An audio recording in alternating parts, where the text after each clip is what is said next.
Hola, mi nombre es Marcela Zamudio y le doy la bienvenida a Nuestras Voces, un programa que realizamos desde el Centro de Derechos Humanos de las Mujeres ACE y que es posible gracias al apoyo de la Unión Europea.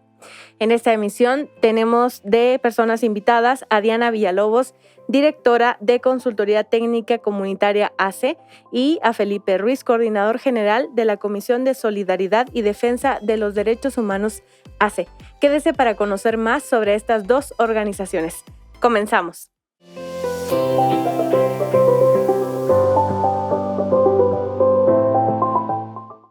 Ya nos acompaña en el estudio Felipe Ruiz, quien es coordinador general de COSIDAC. Bienvenido, Felipe, ¿cómo está? Gracias, bien, bendito Dios, dentro de las limitaciones que nos pone la pandemia. Nos da mucho gusto recibirlo nuevamente en el programa de Nuestras Voces, sobre todo para hacer un recuento de lo que ha pasado en la actualidad con COSIDAC.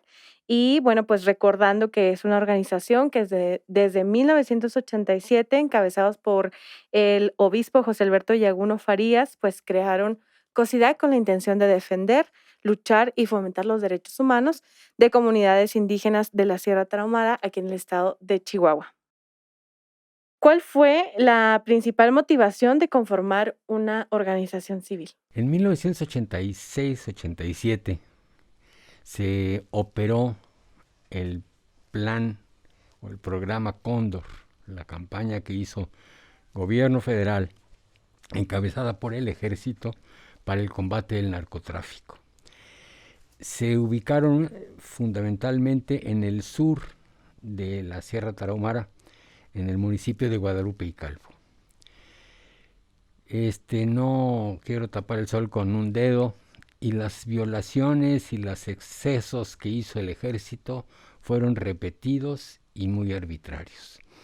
Frente a esto, el sacerdote que estaba de párroco en Guadalupe y Calvo acudió al cuartel que tenían en la misma cabecera municipal con el general para decirle y quejarse de las arbitrariedades que estaban cometiendo contra los indígenas fundamentalmente. El general dice, bueno, ¿y con quién estoy hablando?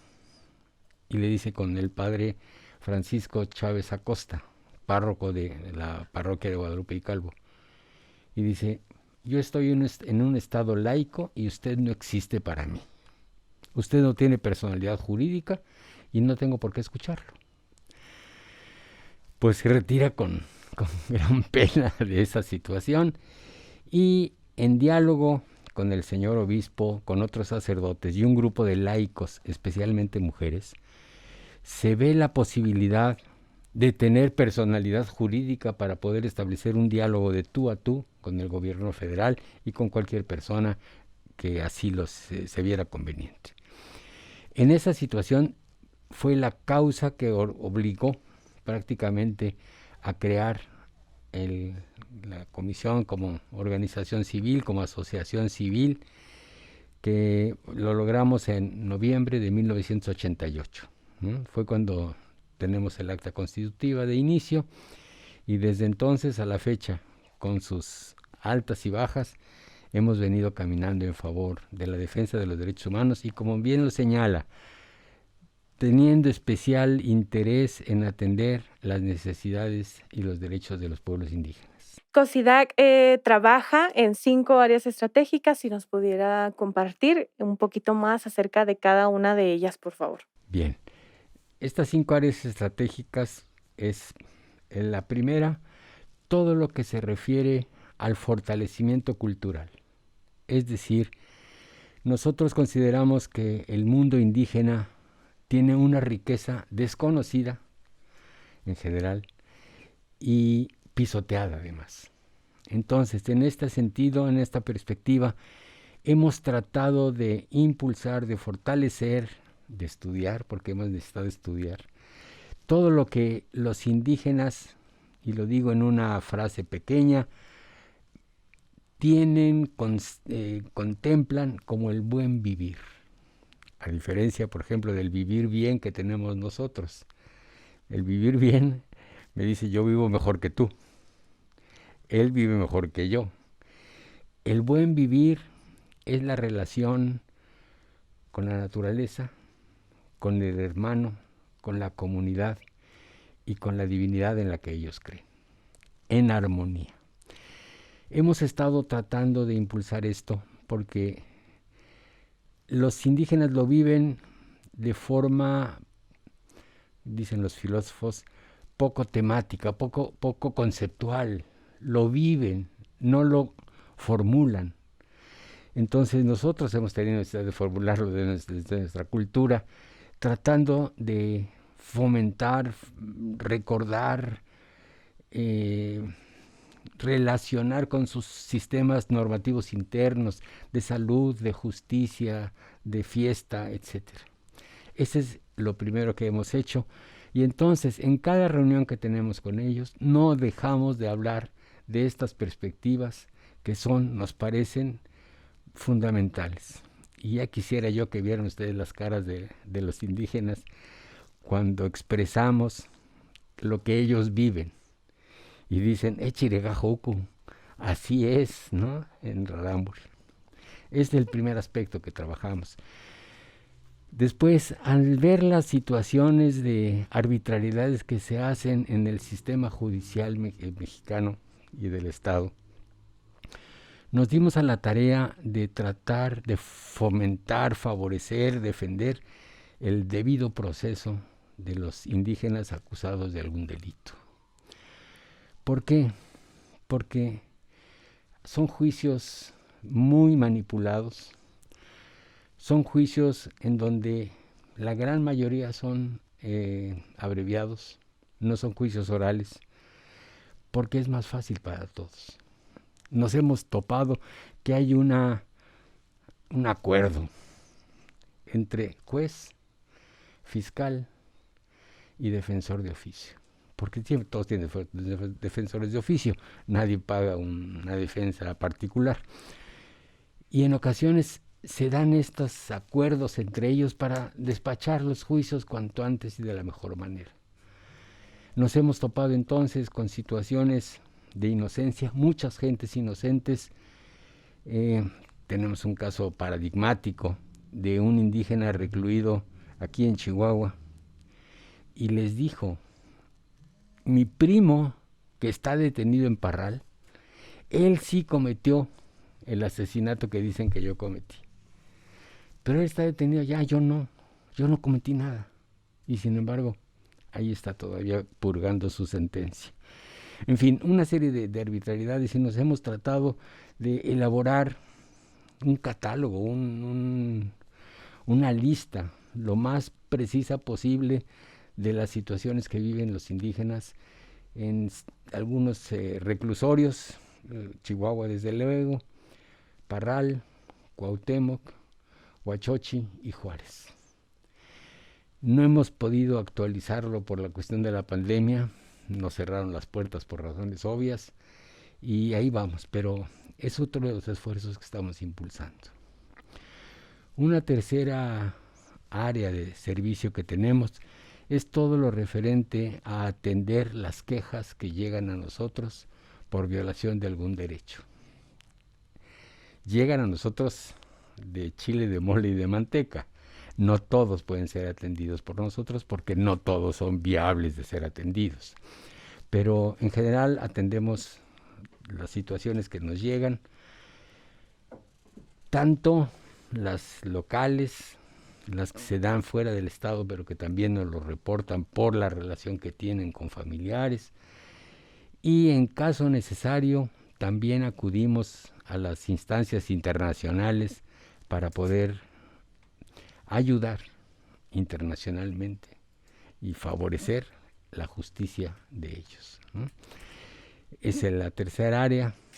La cuarta área de trabajo, y se me va a escapar una, pero ahorita me la recuerda a usted misma, es el fortalecimiento institucional. Es decir, necesitamos conseguir recursos, necesitamos organización y administración, y esto mismo pues es parte fundamental, ¿no? Hemos tenido muchos altibajos, pero bueno, vamos caminando al respecto. La quinta área de servicio que tenemos es lo que llamamos como armonización legislativa. Es decir, hemos visto que la legislación mexicana, la federal y en específico la estatal, tiene grandes lagunas en relación con los derechos de los pueblos indígenas. Entonces, nos hemos dado a la tarea, no solos, en esto hemos podido conformar un equipo en donde están presentes gobierno del estado con la COEPI, gobierno federal con el INPI, el Instituto Nacional de Pueblos Indígenas, y la Escuela Nacional de Antropología e Historia, doctores en antropología, especialistas en leyes, en abogados y organizaciones de la sociedad civil, tratando de incorporar en todas las leyes del Estado los derechos de los pueblos indígenas. En primer lugar, el reformar y actualizar la ley en favor de los pueblos de los indígenas, la ya existente. Pero nos hemos metido a salud, a educación, etcétera, ¿no? Y ahí vamos caminando. Es un trabajo de verdad muy grande porque es todo un mundo, un mar en donde nos hemos echado a nadar y ahí vamos caminando, ¿no? Tenemos, sí, tuvimos necesidad de frenarnos por la cuestión de la pandemia. Ya tenemos en el Congreso del Estado la ley de consulta y la ley de los derechos de los pueblos indígenas reformada, pero no han podido, como es necesario que la consulten con los pueblos, nos hemos detenido y ahí estamos pendientes. Pero eso no nos ha quitado el que nosotros continuemos trabajando sobre esta materia. Esas son las 5 áreas en las que hemos estado trabajando, con sus subidas y bajadas actualmente, pero ahí vamos. ¿Cuántas personas integran actualmente COSIDAC? Actualmente somos 4 personas, prácticamente de tiempo completo, y una de medio tiempo, ¿sí? No nos dan los recursos para más, pero no nos da tampoco la pandemia para extendernos, pero vamos caminando, ¿sí? ¿Cuáles fueron los primeros casos en materia jurídica que recibieron ustedes? Bueno, los primeros casos fueron los de la Operación Cóndor. Esos fueron los primeros casos. Hubo situaciones muy arbitrarias. Recuerdo la de un indígena a quien detienen los militares y los acusan de estar implicados en el narcotráfico. Un muchacho se asusta y trata de esconderse de ellos, estando presentes los dos vehículos. Venían en un vehículo y el vehículo militar. Se asusta y sale corriendo, y un militar le dispara, ¿no? Le pegó en una pierna y le destrozó la femoral y se estaba desangrando sin que nadie pudiera hacer nada, ¿no? Delante de las otras personas. Muere y pues se murió y ya, y acusado de sabe Dios cuántos delitos. Eso es en Guadalupe y Calvo. Esos de los primeros que seguimos, que atendimos por esta situación, al agotar, como nos exige la ley mexicana y la internacional, al agotar todos los recursos para la defensa de esta persona en el país, acudimos a la Comisión Interamericana de Derechos Humanos con la posibilidad de ir también a la Corte. El Estado mexicano dijo no. Con la comisión nos arreglamos, trabajamos, pero le hablo que tenemos ya 25, 30 años trabajando esto, ¿no? Se hizo la reparación del daño, ciertamente, se entregaron los recursos a los familiares, hemos avanzado, pero la razón y la defensa de la justicia sigue todavía impune, ¿no? Esos son uno de los casos primeros prácticamente que trabajamos en la comisión y que seguimos trabajando, ¿no? En el tema del observatorio al debido proceso, ¿cuáles son los cambios sustanciales que ustedes han podido encontrar a lo largo de estos 34 años de trabajo que tiene COSIDAC en este tema? Es decir, si ha habido realmente algún avance desde el primer caso que ustedes llevaron hasta los casos a los que les dan acompañamiento al día de hoy. No, no hay avances significativos. Es decir, es un trabajo, una lucha con un gigante. Y somos muy pequeños para trabajar con ese gigante. Hemos logrado cosas, efectivamente. Hemos logrado probar la inocencia de alguien que está implicado, una mujer, por ejemplo. Hemos logrado disminuir las sentencias. Hemos logrado que los defensores de oficio se impliquen más directamente en esto. Hemos logrado que la Fiscalía de Derechos Humanos intervenga en situaciones, pero insisto, vamos a decir ahorita que tenemos alrededor de 300 indígenas recluidos en los cerezos estatales.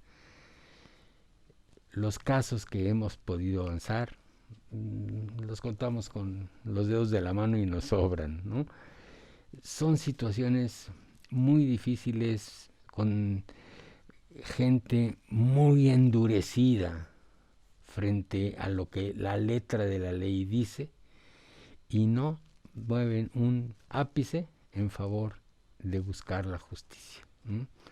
Es un trabajo muy arduo, muy difícil, pero bueno, no por esto nos detenemos. ¿Cuáles han sido los mayores retos a lo largo de estos 34 años de trabajo? Bueno, han sido varios, ¿no? Desde luego el trabajo en favor de los derechos humanos es el principal reto que tenemos, con un grupo de autoridades a veces medio conscientes, a veces favorecen la justicia, pero muchas veces, muchas más veces son frenos, son oposición, son barreras infranqueables, ¿no? Pero bueno, vamos avanzando. Tenemos la dificultad constantemente como organizaciones de la sociedad civil de la cuestión económica. Tenemos que rascarle mucho al respecto. Hemos logrado sobrevivir ciertamente frente a muchos embates que hemos tenido. Hemos saltado obstáculos. El personal se ha reducido necesariamente. Entonces, son situaciones que de todos los días, en donde tiene uno que estar mediando en la parte administrativa, en la parte de fortalecimiento institucional, con el servicio que estamos dando a los pueblos indígenas. Entonces, no podemos destapar a uno para tapar al otro, ¿no? Entonces ahí vamos mediando, trabajando, insisto, con dificultades, pero no siempre sin perder la esperanza, ¿no? ¿Cuáles son en la actualidad las principales quejas que llegan a sus oficinas? Bueno, por razón obvia, lo que hemos estado atendiendo un poco más directamente es toda la cuestión de la justicia y de los indígenas recluidos. Esos nos llegan constantemente. Nos llegan cuestiones agrarias, nos llegan quejas de territorio. Saben ustedes el problema grande que se está viviendo ahorita en la barranca, en Mogótabo, con una situación muy arbitraria, muy difícil de manejar. Pero bueno, cuestiones territoriales. Algo que nos ha llegado muy fuertemente es el conflicto que hay entre el sistema normativo de justicia con el sistema penal acusatorio que tenemos. Ellos piden, es que ya fue juzgado por nosotros. La ley dice que no se puede juzgar a un mismo acusado 2 veces por el mismo delito. Lo juzga y que entiendo que el juicio que se elabora en su comunidad es válido y es reconocido como tal. Sin embargo, vuelve a ser detenido y también se someten al juicio de la ley mexicana, ¿no? tuvimos oportunidad, y qué bueno que sale esto porque creo que es importante, de exponerle ante un magistrado del Tribunal Superior de Justicia del Estado este conflicto de leyes, ¿no? ¿Puede un indígena ser juzgado 2 veces por el mismo delito? Yo digo que no. Y el magistrado dice, si no está en mi ley, me tiene sin cuidado. Es decir, yo me voy a someter y ajustar a la ley mía y voy a prescindir de la ley de los demás. Lo cual me parece una situación muy arbitraria y muy incongruente con el favor de luchar por llevar adelante lo que es la justicia, ¿no? ¿Qué habría que hacer para que el Estado respetara a las comunidades en sus procesos para juzgar a alguien de la comunidad? Y porque hay otras comunidades, o sea, es decir, la comunidad Rarámuri o la comunidad, bueno, las diferentes comunidades que la Odami. Así es, que esas comunidades son varias, pero no son las únicas, es decir, hay otras comunidades que viven en el Estado y en las que el Estado se mantiene al margen y que no interviene legalmente. ¿Por qué en este caso no? O sea, ¿qué habría que hacer? Bien, es un reto muy grande. Partimos del hecho de que mi verdad es la verdad. Yo Estado, ¿no? Y no tienen la apertura para considerar otras culturas igualmente válidas, igualmente basadas en derechos, que tienen que ser escuchadas, ¿no? Perdón. Lo que decía yo del magistrado, lo que no dice mi ley me tiene sin cuidado. Esa necesidad de apertura, esa necesidad de diálogo cultural tan necesario es lo que a veces nos frena mucho, ¿no? Es cierto que los abogados son formados de acuerdo a un plan de estudios, de acuerdo al derecho romano, etcétera, etcétera. Sí, pero que esa es otra puerta que estamos llamando. ¿Cómo poder lograr que nuestras universidades en el Estado tengan conocimiento, por lo menos, de este otro mundo al que también tienen obligación de servir? Hemos tenido ya acercamientos con la Universidad Autónoma de Chihuahua, hemos tenido acercamientos con la Universidad La Salle, pero bueno, estos son pininos que hemos iniciado. Pero la dificultad está ahí, ¿no? Mi punto de vista es el válido. Tu punto de vista me tiene sin cuidado. Pero es una lucha constante, no es solamente del pueblo indígena y el pueblo no indígena. Es el problema de la mujer con sus derechos y del hombre con sus derechos, y que somos más importantes nosotros, ¿no? Y esa lucha y esa pugna, el derecho de los grupos que el LGBTI, etcétera, que luchan también por su autonomía. No, es que hay hombres y mujeres, punto. No es cierto. Es decir, somos un mundo plural, un mundo distinto de un lado y de otro, en donde todos tenemos derecho y todos tenemos, valga la repetición, el derecho de ser personas. Entonces, estas cosas son las que dificultan mucho, ¿no? Pero bueno, son problemas humanos que se dan en las mejores familias. A nivel global de sociedad, nada más aumenta el problema, ¿no? Pero eso no nos quita la esperanza. Así es.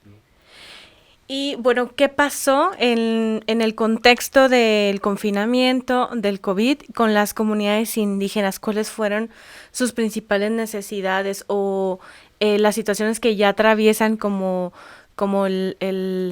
la pelea constante por los territorios, la violencia que se vive por el crimen organizado que está mayormente en la sierra?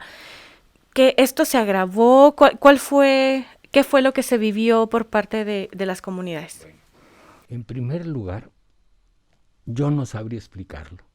pero me parece que los contagios en las comunidades indígenas no han sido del nivel que se dan en las ciudades y pueblos mestizos. Yo no sé si tengan un sistema inmunológico más fuerte, no sé si son más duros en su constitución física, más saludables, pero el contagio no ha sido tan grande como lo ha sido en las ciudades. Puede ser que haya habido muchos contagios y no los conozcamos por la situación de que no tenemos posibilidades de acceso, ¿no? Hubo un esfuerzo de traducir los mensajes en favor del cuidado ante la pandemia, que sí llegaron a través de las estaciones de radio. Pero ellos, en su aislamiento, pues han seguido su vida, ¿sí? Creo yo que van caminando en este esfuerzo de sobrevivir sin muchas dificultades frente a la pandemia. Creemos que es importante no descuidar los problemas que tienen. Somos más miedosos los mestizos de contagiarnos que ellos de ser contagiados. Entonces, esto también frena el diálogo que podemos estar estableciendo con ellos. Pero los problemas siguen. Y ahorita, por toda la sequía y por el mal año que se nos avecina, además de lo vivido, yo creo que el problema del hambre va a ser muy fuerte, ¿no?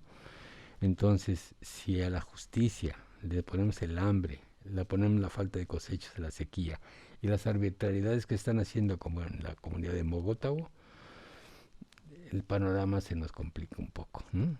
¿Cuál es el contexto actual o lo que se puede destacar de Mogotabo? Mogotabo es una situación muy confusa. De repente aparece que hay una persona dueña de una extensión muy amplia de terrenos que se la vende a empresarios y se hace todo el trámite legal. Yo desconozco si en su origen la poseedora, evito ahorita los apellidos de cualquier gente, la poseedora inicial, ¿cómo se hizo de esos terrenos? Los vende en una cantidad muy fuerte a los empresarios. Los empresarios ahora quieren hacer un desarrollo vacacional, turístico, en donde viven 54 familias. Es que ustedes no son dueños de esto. Enséñenme los papeles en donde dice que no hay. Pero es como si le preguntara yo a usted en ruso que me hiciera la pregunta que me acaba de formular. Pues no sé cómo se diga, ni yo entendería.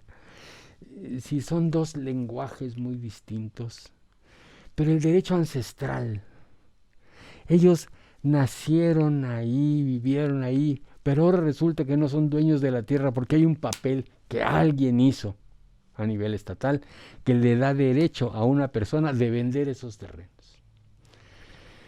Hay un juicio en contra de los indígenas, por lo pronto está detenido, pero no sabemos cuál va a ser el desenlace, ¿no?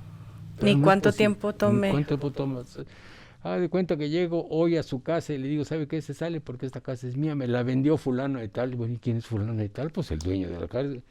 Espéreme tantito. Aquí vamos a la Secretaría de los atiende del derecho a la propiedad. Y aquí está, sí, el dueño es él. ¿Y cómo que el dueño es él? Si yo tengo estos papeles, ¿no? Sé que han vivido toda mi familia siempre. Toda la vida, ¿no? En fin, es un problema muy, muy complejo, pero no sabemos qué va a pasar. El derecho ancestral contra el derecho legal escrito. ¿Quién va a valer más? Es un conflicto grande. Muy fuerte y de muchos años, ¿no? Sí, y ojalá se prolongue esto porque no se resuelva y sigan ellos ahí, ¿no? Pero imagínense, son millones de dólares los que están de por medio. No son pocos. Sí, no, muchos intereses. Y bueno, pues las personas que quieran acudir a ustedes, ¿cómo los pueden encontrar? Tristemente ahorita nos hackearon la página de Facebook, entonces Ok. estamos ahorita rearmándonos en esto. Pero pueden acudir a nosotros por nuestros números telefónicos aquí en Chihuahua. Nuestras oficinas están en la calle 24, número 3007, en la colonia Pacífico. El teléfono es 614-410-0346 y ahí estamos ahorita por la pandemia, lunes, miércoles y viernes. Martes y jueves no estamos presentes, pero de todas maneras ahí en la oficina siempre hay gente que puede atenderlos, ¿no? Ahí estamos a sus órdenes y desde luego nuestro agradecimiento al programa Nuestras Voces por esta oportunidad de volver a estar con el auditorio y ofrecerles nuestra esperanza, servir a los hermanos. Siempre bienvenidos aquí. Muchas gracias. Felipe, ¿algo más que quisiera agregar a esta entrevista? No, solamente de nuevo agradecerles esta oportunidad y decirles que cualquier cosa que podamos hacer en favor de los indígenas será bien retribuido y nos quedará la satisfacción de la obligación cumplida, ¿no? Así es. Muchas gracias. También agradecemos su presencia y toda la información que nos compartió el día de hoy. A las personas que siguen el programa de Nuestras Voces, ya regresamos con una entrevista más de en esta emisión.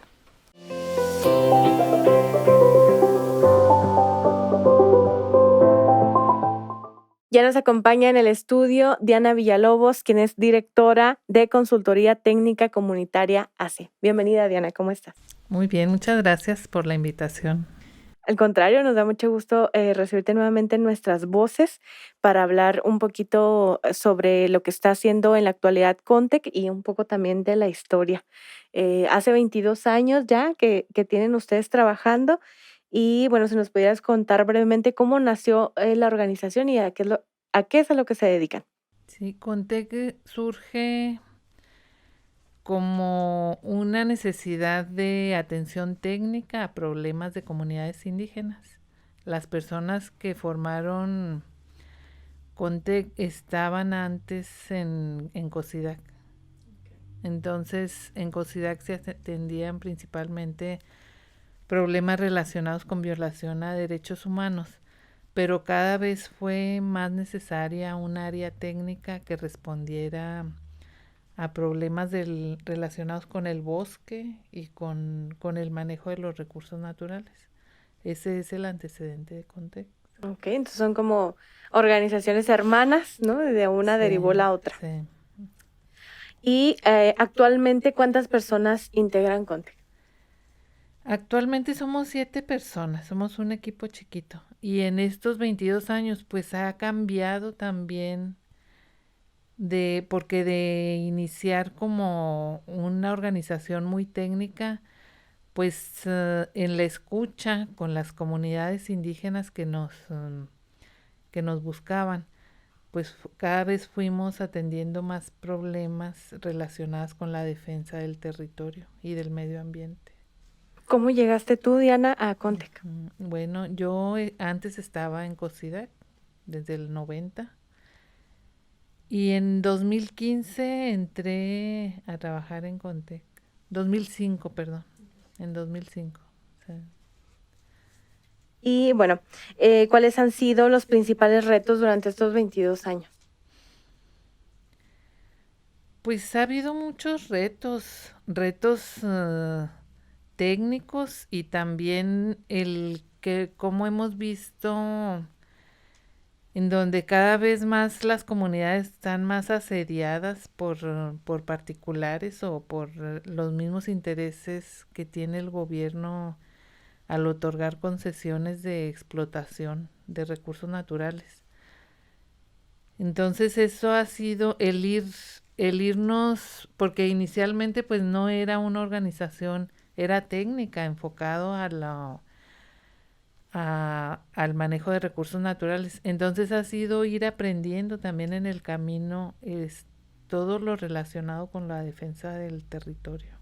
Estaban más dirigidos a los procesos, ¿no? Que ellos mismos, que las comunidades realizaban, pero pues finalmente las necesidades fueron saliendo, Ay, como la defensa del territorio. En el tema de sus principales logros, Diana, ganaron jurídicamente las escrituras de la comunidad de Huitosachi, un proceso judicial que duró más de 10 años. Cuéntanos un poquito más sobre este proceso. sí, bueno, esta es una comunidad pequeña que está en el municipio de Urique. Y ellos pues no tenían papeles y nunca habían tenido problemas. Hasta que empieza el anuncio de que van a hacer el parque de aventura, ahí en el Divisadero. Es que van y les avisan que van a tener que salirse de ahí pues porque hay un dueño. Entonces, pues ellos claro que reaccionaron y dijeron, pero, o sea, no se salieron, pues. Entonces, lo que hizo el propietario es que cerca el predio y hubo personas que se enfermaron y como estaba cerrado todo el predio, no pudo entrar la ambulancia y tuvieron que sacar a los enfermos en carrucha. Entonces eso fue algo que le dolió mucho a la comunidad. Y es a raíz de eso que buscan ayuda. Y en la investigación del caso, pues vemos que, por ejemplo, en el caso del Fideicomiso Barrancas del Cobre, no se había hecho, no se había formalizado un consejo consultivo regional en el que tenían que haber, desde el 96, en el que tenían que haber tomado en cuenta las comunidades para el tipo de turismo y de desarrollo regional que se quería para esa zona. Entonces estaba esa afectación que era directa hacia la comunidad y por la otra parte estaba el tema de lo del territorio. Entonces con esta comunidad tuvimos dos procesos jurídicos que se ganaron. El del territorio fue una demanda de prescripción que se presentó en el juzgado de Chinipas. O sea, en México no hay una ley que proteja los territorios indígenas. Entonces, con los abogados, pues vemos qué estrategias jurídicas son viables. Y en este caso se presentó esta demanda en el juzgado de Chinipas, que ahí se pierde, pero que finalmente lo resuelve la Suprema Corte de Justicia y le da la razón a la comunidad. Y el otro asunto del Consejo Consultivo también lo resolvió la Suprema Corte. Que 10 años pareciera mucho tiempo, pero en este tema Sí. pues se resolvió en un tiempo favorable, por así decirlo.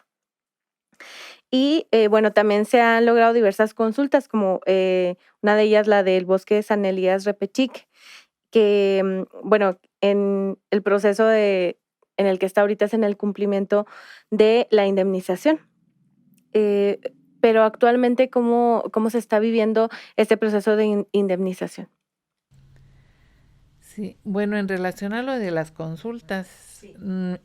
Nosotros hemos participado en 3 consultas.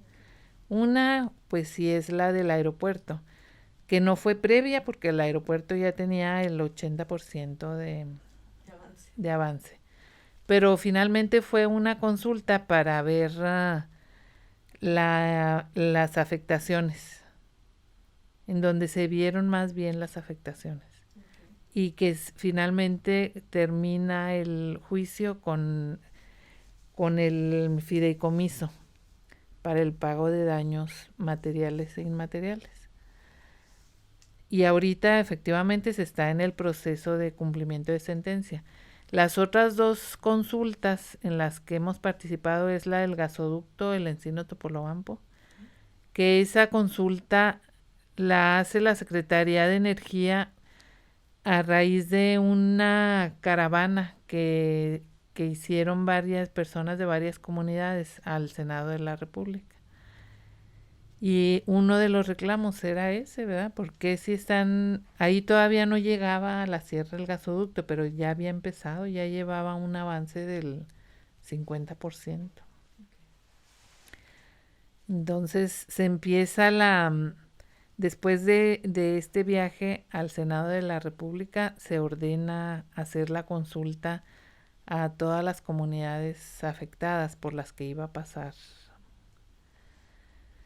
el gasoducto. Esa fue otra consulta. Por ejemplo, en ese caso, la comunidad de Bosque San Elías Repechique, ellos dijeron no queremos que pase por aquí. Y lo que tuvo que hacer la empresa fue rodear la comunidad. O sea, ahí se respetó la libre determinación de la comunidad. Y la otra consulta es la del Fideicomiso Barrancas del Cobre, que en esa también estamos en el cumplimiento de la sentencia. ¿Sí? Y entonces, volviendo a esta consulta del aeropuerto, pues ha sido muy complicado porque como no tienen el reconocimiento legal de ese territorio, el que ellos puedan, o sea, ese dinero se supone que es para proyectos productivos, una parte de ese dinero es para proyectos productivos.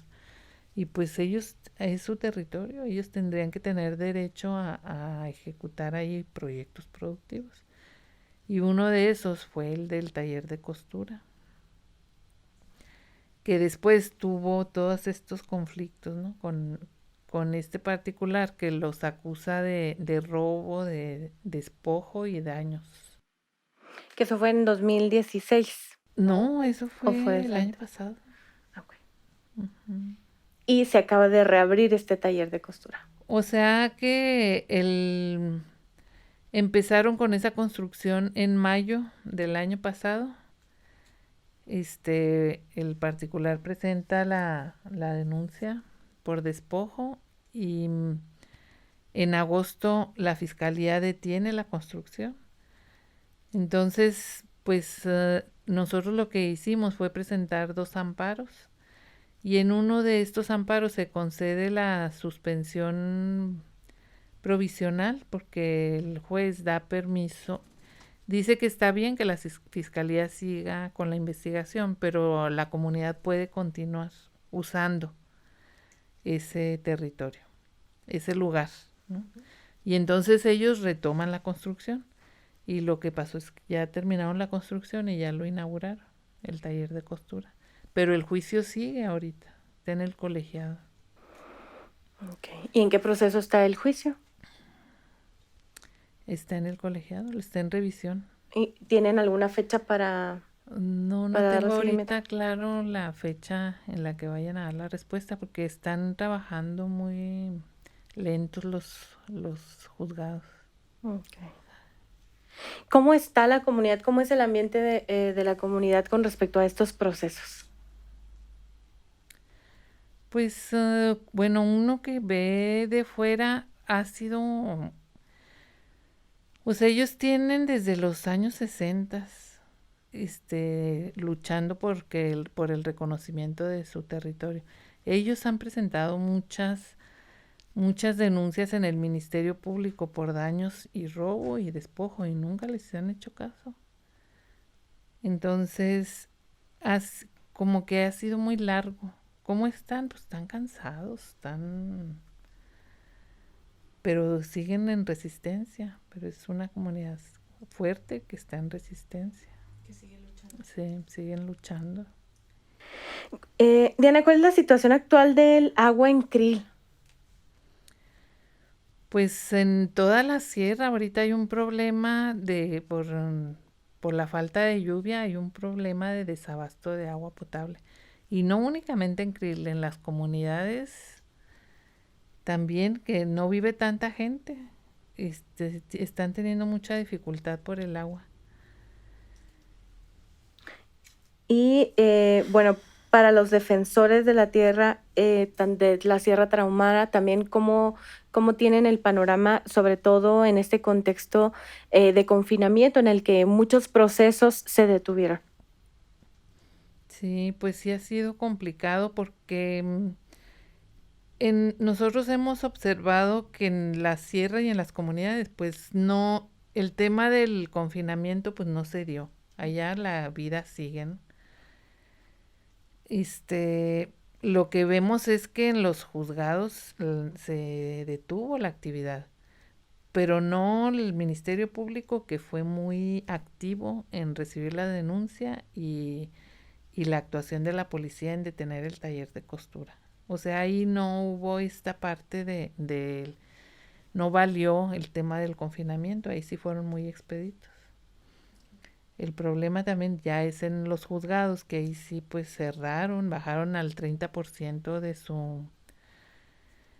de su capacidad de trabajo, más al principio. Yo creo que ahorita apenas están como poniéndose al Tomando día. actividades. Sí. Y bueno, pues sí, qué contrariedad, ¿no? Que para el momento de detenciones y ejecutar este tipo de órdenes hubiera una movilización tan ágil y en cuanto al tema administrativo detenido. Bueno, Contec, otra de las cosas que ustedes hacen dentro de sus actividades tiene mucho que ver con el tema de la investigación. En el tema, por ejemplo, de la investigación que ustedes realizaron sobre los efectos del turismo en Bacajípare, ¿cuáles serían las cosas que se pudieran destacar de ese trabajo que ustedes hicieron? Sí, pues nosotros cada vez que hay una reunión les decimos, ¿no? ¿Por qué no hay un ordenamiento del turismo para que realmente sea sustentable? Porque en esa zona el turismo ha ido aumentando así exponencialmente. Entonces no hay un manejo sustentable de la basura, no hay un manejo sustentable de las descargas de aguas negras. Y luego todo eso tiene impactos en las comunidades. Por ejemplo, otra cosa que vemos, tanto está esta promoción del turismo así masivo, ¿no? Y pues no hay programas de capacitación para que las personas de las comunidades se integren a este servicio, para que para que se genere trabajo. El parque, claro que ha generado empleos, pues ahí con las tirolesas y en el mismo manejo del parque, pero hacía que fuera una capacitación como masiva para la gente de las comunidades. No se ha visto. Como que la inversión es en promoción, se siguen recibiendo más turistas. El turismo, ¿cómo se vio durante el tema del COVID? Bueno, pues seguimos en pandemia, ¿no? Pero en los momentos en los que había más restricciones, ¿el turismo siguió igual para la sierra? No, pues sí cerraron el parque, lo cerraron, creo que lo cerraron 2, 3 meses. Pero pues la gente sigue llegando. Estas investigaciones que ustedes realizan, no sé si nos pudieras compartir la página y dónde para poder tener acceso a ellos. Sí, nosotros del trabajo que hacemos hemos hecho varias investigaciones. Una es esta de las afectaciones del turismo en la comunidad de Bacajípare, pero hay otra sobre la violencia en la Sierra Tarahumara, hay otra sobre las consultas, estas consultas que te comento. Hicimos un estudio comparativo de estas 3 consultas. Y sobre el bosque también hemos hecho investigaciones. Esas las pueden encontrar en la página web de Contec, que es cuira.org. Bueno, de todas maneras va a estar apareciendo aquí en la pantalla el nombre de la página para que se pueda hacer la consulta de estas investigaciones y los resultados que ustedes obtuvieron. Diana, ¿cuáles son además también sus redes sociales para seguir las actividades que tiene Contec? Pues es Contec Consultoría Técnica Comunitaria en Facebook. Bien. Y pues algo más que te gustaría agregar a esta entrevista. Sí, bueno, yo 2 cosas que me gustaría agregar. Sí. O sea, a nosotros nos preocupa la criminalización a las comunidades indígenas. Y me refiero a criminalización al uso de los aparatos de Estado para para declarar culpables a personas que siempre han vivido en la sierra. es en favor de pues particulares que pues tienen papeles, pero que ni nacieron ahí ni son de ahí, ¿no? Y entonces cómo se usa las instituciones para culpar a las personas en una situación de desigualdad completa. Eso es algo que a nosotros nos preocupa mucho.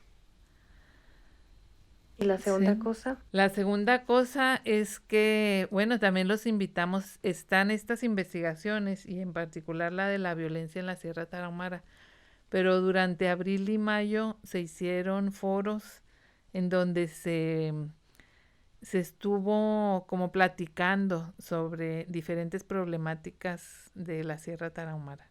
Entonces los invitamos a que las vean. Esos los pueden encontrar también en el Facebook de la organización, ¿sí? Y del CEDEM también, creo que también. Sí, también. Y Diana, pues ustedes son una organización, ¿no? Ustedes están enfocadas específicamente a atender a estas necesidades de las comunidades, pero la sociedad en general o las personas civiles que no pertenecen a ninguna organización o que pues y que su vida no es el activismo, ¿cómo podrían ayudar a las comunidades? Sí, yo creo que sí, mientras la sociedad esté más informada de lo que pasa, es más probable que quienes cometen abusos no lo hagan. Entonces sí los invitaríamos a que estén informados, a que platiquen con la gente, a que se interesen por lo que pasa en la sierra, porque a veces uno ve a la sierra muy lejos y a los rarámuri también, ¿verdad? Como muy lejos. Pero todo lo que pasa allá también afecta aquí en la ciudad. Si allá no llueve, aquí afecta, porque todo está relacionado. Así es. Sí, pues estamos conectados de todas maneras. Sí, Sí. entonces hay que estar como muy pendiente y no permitir que se den los abusos. Así es. Bueno, pues muchísimas gracias, Diana. Agradecemos tu visita nuevamente al programa de Nuestras Voces y pues por habernos compartido todo el trabajo que ustedes realizan. Muchas gracias por la invitación. Al contrario, y a las personas que siguen el programa, ya regresamos para despedir esta emisión.